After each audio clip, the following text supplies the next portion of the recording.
Welcome traders, hello, my name is Mike Hamilton. I've done a lot of preparation for the week ahead and fibbed all my charts and looked at major support and resistance levels. I'm going to share that with you in the next few minutes. Going to keep it nice and short. And also, but before I move on to the charts, just to let you know that there's a lot of free events coming up, and I'll post that in the email and start giving you links to register for that, because there's a lot going on and I want to get you involved and potentially get you in the trading room and get you nice and profitable. So let's have a look at what is coming up. This is the S&P 500 chart, daily on the left, weekly on the right, and I think we're in no man's land. We've started the year a little weak. This is the first trading day, full trading day of the year, and we finished lower, but we have come into support, but we have resistance above. Fed day on Wednesday. I think whatever happens on Wednesday could give us the direction for the coming days and weeks. This is what happened on the last Fed day. This red bar here was the close of the last Fed day, but we closed on support, and the very next day they came in, bought it up, and then we had two very big powerful days followed by a lot of small action into the year end, and then weakness back into support. This is the monthly pivot here, and it's very, very common for markets to test the monthly pivot at some stage during the month. So I'm going to sit back and let the markets come to me. I want to see how we're going to handle this area here, and particularly how we're going to handle Fed day. So as far as the indices are concerned, I am just going to sit tight, and as far as the dollar is concerned, I'm also going to sit tight. This is the US dollar yen. It's a nice close, but we've got major resistance level just above here, and we haven't tested the monthly pivot yet.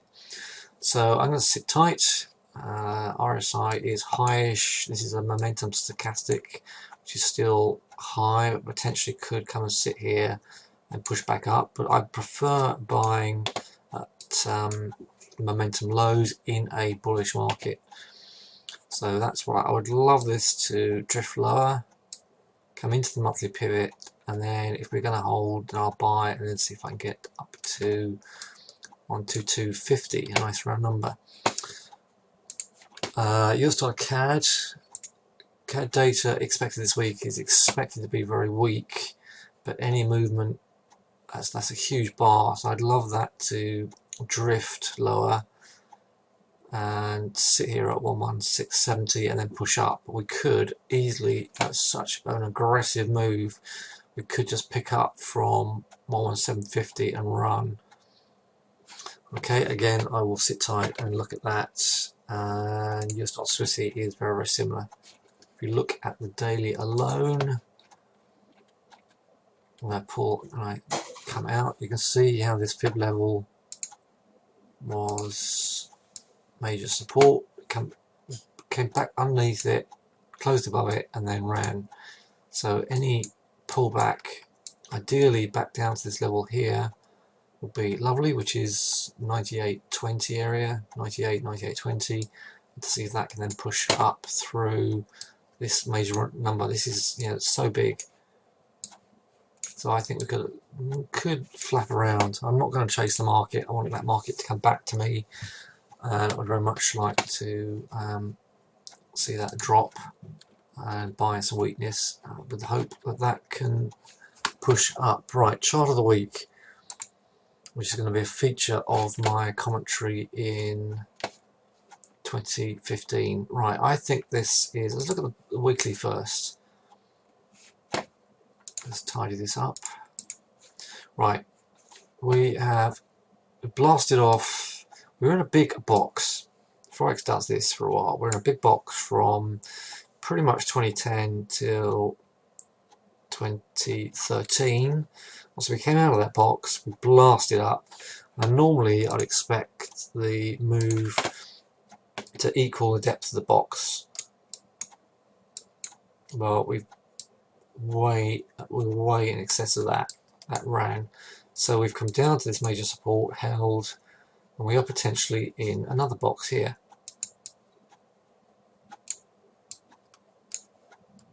as we were here. This box lasted a long time. So again, I don't want to chase the market. I would love to see this box come down to 179 area, at which point I would be a buyer to see if we can break up and come and test these pivots up here. So pound CAD, the reason why I like the pound CAD so much is because I think we've had a lot of strong data coming out of the UK and a lot of weak data coming out of the CAD, and we have Bank of England rates this week, and we have some important CAD data the back end of the week. So I'm going to take my time, see where we are with this, and then I step in and see if I can get a good run. You can see 178 is a lovely area there. We are underneath this resistance, this trend line resistance, and so it could just roll over. It could simply roll over and come back and test these levels of 175. But I'm going to sit tight and then see if we can hold. So I would like to see, let's look at specific prices. I'd like to see this area here hold.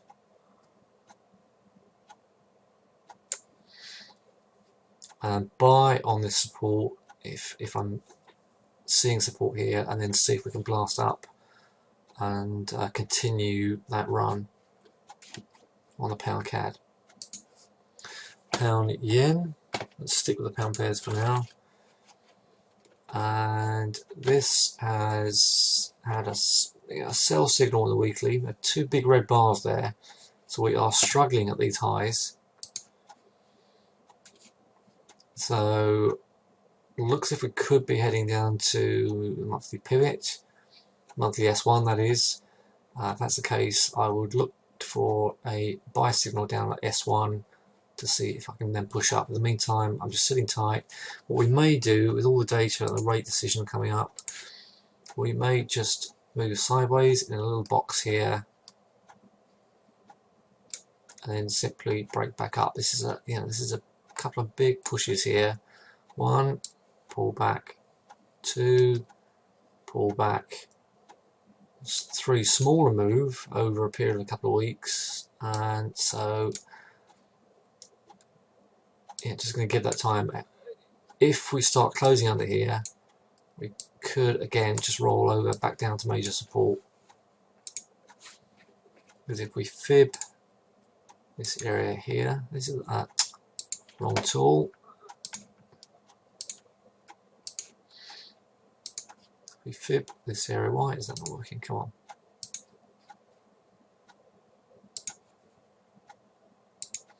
Fib this area. So we're sitting on a fib support area here.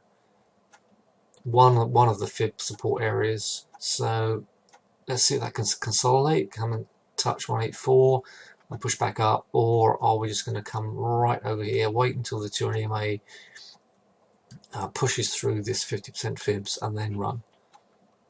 That reminds me, let me just go back a step and back to that pound CAD. I'll explain one of the reasons why I'm so interested in that pound CAD.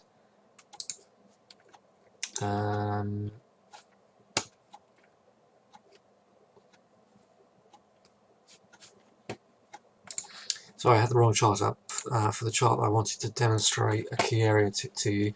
This is 50% here. It's just tucked underneath that purple bar. That's the 50% fibs on a 4-hour chart. There's the fibs from the high in February 2014 and the low in September 2014. Retested that area here in November. Massive push to the upside into mid-December.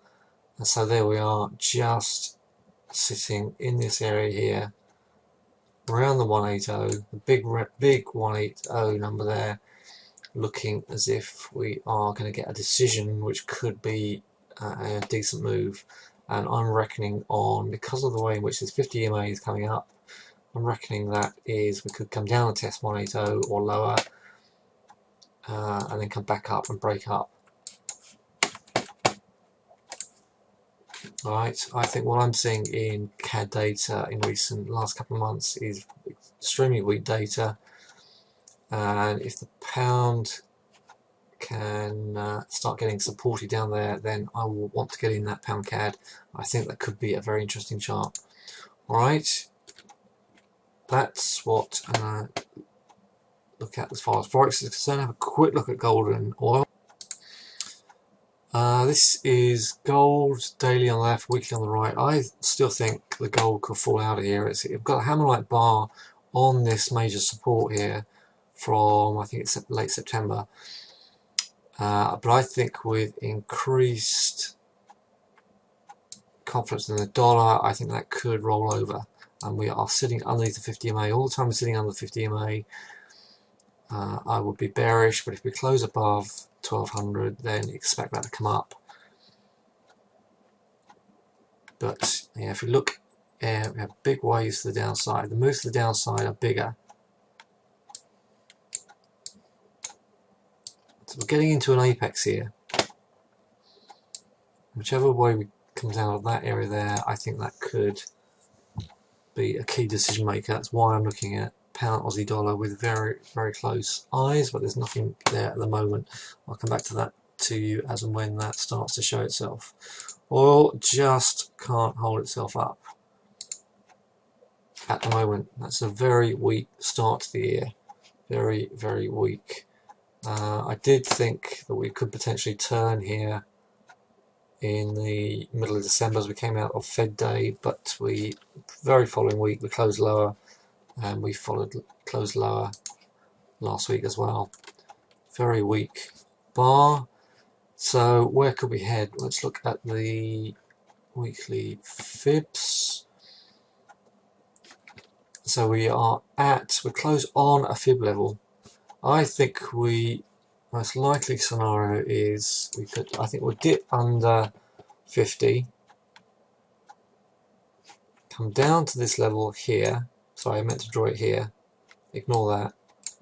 But make a note of that, because I think if we can come in here, and there's a pivot level down there, come in there and hold that, then I think the oil could base and potentially start to move up and recover some.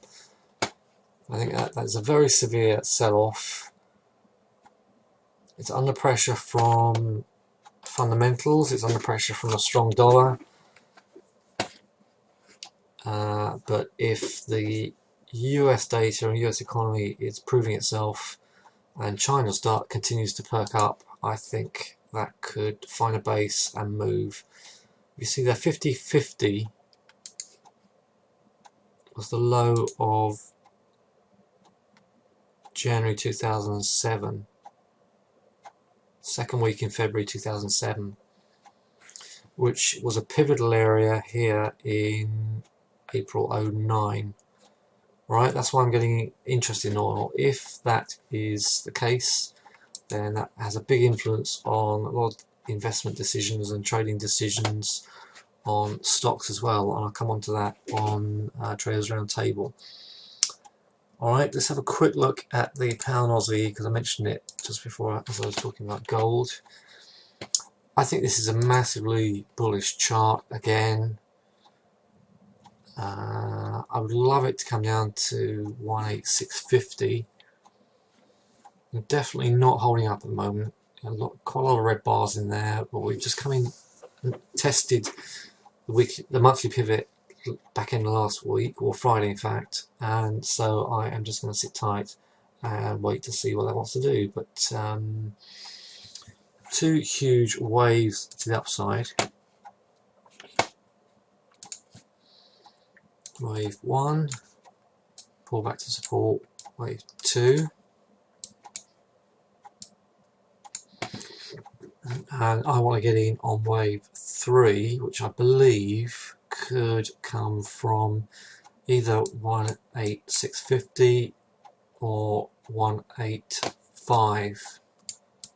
Nice big round number 185. Right, to me, it's too much of a counter trend trade to short the pound, so I'm going to stand aside. I hope I don't live to regret that, but my analysis says that we should get a wave 3, and wave 3 could start as low as here. If we can start holding this monthly pivot and hold 190, then I will buy at this height. I just won't buy in the same scale, that's all. That's just the way I trade. Alright, I do hope that has helped.